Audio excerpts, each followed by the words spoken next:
नमस्कार, मैं हूं अंकुर और आप देख रहे हैं सत्यहिंदी.com। आइए एक नजर डालते हैं अब तक की सुर्खियों पर। पश्चिम बंगाल बीजेपी से लगातार नेता टूटकर टीएमसी में शामिल हो रहे हैं। इस बीच बंगाल बीजेपी अध्यक्ष दिलीप घोष को पद से हटा दिया गया है। उनको पद से हटाकर उत्तर बंगाल के बालूरघाट से भाजपा सांसद सुकांत मजूमदार को बंगाल बीजेपी का प्रमुख का पद संभालने के लिए कहा गया है। दिलीप घोष को इसकी जगह राष्ट्रीय उपाध्यक्ष बना दिया गया है। बाबुल सुप्रियो के टीएमसी में शामिल होने के 2 दिनों के बाद ये फैसला किया गया है। पंजाब में नेतृत्व परिवर्तन के बीच शुक्रवार को राजस्थान कांग्रेस के पूर्व अध्यक्ष सचिन पायलट ने राहुल गांधी के साथ एक मुलाकात की थी। बता दें, राजस्थान में अशोक गहलोत सरकार में लंबे समय से कैबिनेट में फेरबदल लटका हुआ है। माना जाता है कि दोनों नेताओं ने राज्य की राजनीतिक स्थिति पर चर्चा की है।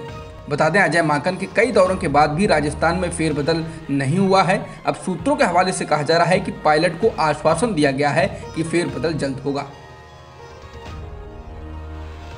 अखिल भारतीय अखाड़ा परिषद के प्रमुख महंत नरेंद्र गिरी सोमवार को प्रयागराज में मृत पाए गए।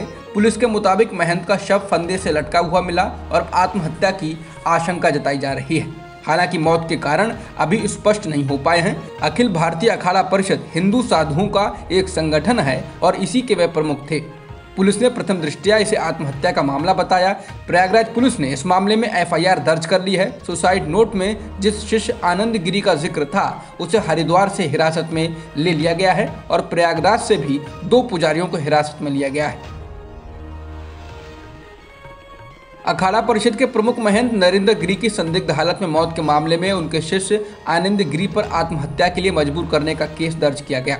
महंत नरेंद्र गिरी के निधन को लेकर शिष्य आनंद गिरी ने कहा कि यह बहुत बड़ा षड्यंत्र है। आनंद गिरी ने कहा कि यह बड़ी साजिश है, गुरुजी को ब्लैकमेल किया गया है। आनंद गिरी ने कहा कि गुरुजी की लिखावट वो पहचानते हैं, उन्होंने कभी भी जीवन में लेटर नहीं लिखा। बता दें, सुसाइड नोट में महेंद्र नरेंद्र गिरी के शिष्य आनंद गिरी का नाम है। ब्रिटेन के नए यात्रा नियमों से भारतीय वैक्सीन लगाए उन लोगों को परेशानी हो सकती है जो वहां की यात्रा करने वाले हैं। दरअसल ये नए नियम भारतीय वैक्सीन लगाए लोगों को बिना टीका लगाए हुए मानेंगे। इसका मतलब है कि ऐसे लोगों को कई पाबंदियों से गुजरना होगा।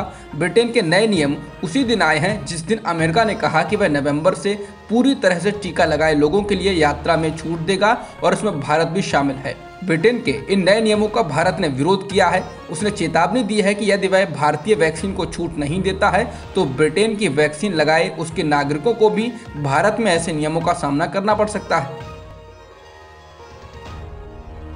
भारत पाकिस्तान के बीच सीमा समझौते के 7 महीने होने के बाद कश्मीर में भारतीय सेना के शीर्ष commander lieutenant general DP Pandey ने कहा कि घाटी में सीमा पार से संघर्ष विराम का उल्लंघन नहीं हुआ है। शीर्ष अधिकारी ने यह भी कहा कि इस साल आतंकवादियों द्वारा केवल 2 बार सफल घुसपैठ के प्रयास किए गए, जिनमें से एक रविवार को उरी सेक्टर में हुआ था जिसमें सेना का एक जवान घायल हो गया। अफगानिस्तान में तालिबान के आने को लेकर लेफ्टिनेंट जनरल डीपी पांडे ने कहा कि कश्मीर में अफगान और पाकिस्तानी आतंकवादियों के किसी भी तरह के फैलने के बारे में चिंता करने की कोई जरूरत नहीं है। गुजरात के कच्छ के मुंद्रा पोर्ट पर हेरोइन की सबसे बड़ी खेप पकड़ी गई है। इसमें से 3000 किलो हेरोइन जब्त की गई है जिसकी कीमत 9000 करोड़ से अधिक बताई जा रही है। इसको अफगानिस्तान से इंपोर्ट कर लाया गया था। बता दें, इस पोर्ट का मालिकाना हक अडानी पोर्ट के पास है। अडानी पोर्ट गौतम अडानी की कंपनी है। प्रधानमंत्री नरेंद्र मोदी और अमेरिका के राष्ट्रपति जो बाइडेन पहली बार 24 सितंबर को मुलाकात करेंगे और द्विपक्षीय बातचीत होगी। व्हाइट हाउस ने बयान जारी कर कहा है ये वार्ता दोनों देशों के रिश्तों के साथ साथ क्वाड समूह को भी मजबूत करने में मदद करेगी। बता दें, बाइडेन 24 सितंबर को अपनी पहली द्विपक्षीय बैठक के लिए व्हाइट हाउस में पीएम मोदी की मेजबानी करेंगे। बाद में उसी दिन बाइडेन पीएम मोदी जापानी प्रधानमंत्री योशिहिदे सुगा, ऑस्ट्रेलियाई प्रधानमंत्री स्कॉट मॉरिसन के साथ व्हाइट हाउस में पहली बार क्वाड लीडर्स समिट की मेजबानी करेंगे।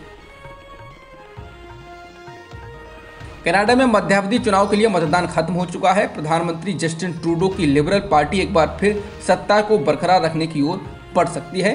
हालांकि एक बार फिर उनकी पार्टी पूर्ण बहुमत से दूर रह सकती है।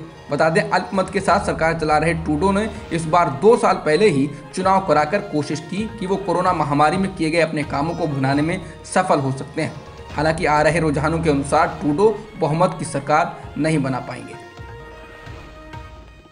भारत में पिछले एक दिन में कोरोना संक्रमण के मामलों में कमी दर्ज की गई है। पिछले एक दिन में देश में 26,115 नए मामले दर्ज किए गए हैं और इसी दौरान 252 लोगों की मौत भी हुई है। तो एक दिन में कोरोना वायरस से जूझ रहे 34,469 लोग ठीक भी हुए हैं। अब तक की खबरों में इतना ही। बाकी खबरों के लिए बने रहिए सत्यहिंदी.com के साथ।